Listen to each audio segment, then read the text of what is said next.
Friends, আমি হামিদা আপনাদের কাছে নিয়ে চলে এসেছি আবার একটা ভিডিও নিয়ে। আপনারা কেমন আছেন? আশা করি ভালো আছেন। চলেন আজ দুপুরে আমি কি করলাম আপনাদেরকে দেখাই।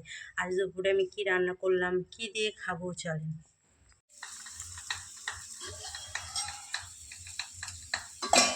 এখানে আছে আলু ভাজা, এই যে দেখেন এখানে হচ্ছে মাছ, জ্যান্ত মাছ, কাতলা মাছ আছে, জ্যান্ত কাতলা, আর এখানে হচ্ছে ভাত।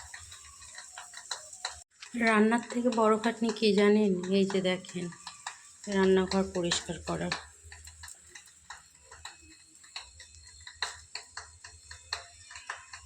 পুরে মাছ হয়েছে, কিন্তু দেখেন আমি খাচ্ছি আলু ভাজা ডিম ভাজা দিয়ে। কারণটা আপনাদের বলছি, চলেন। কারণটা হচ্ছে আমি মাছ খাই না, তার জন্য। আপনারা কে কে এরকম যে জ্যান্ত মাছ খান না বলবেন। আমি তো খাই না, আমার একটুও ভালো লাগে না।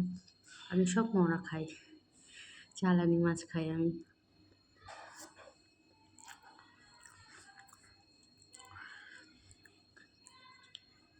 আপনারা খেয়েছেন বলবেন, কী দিয়ে খেলেন বলবেন। চলেন খাওয়াটা শেষ করে নিই, বাই।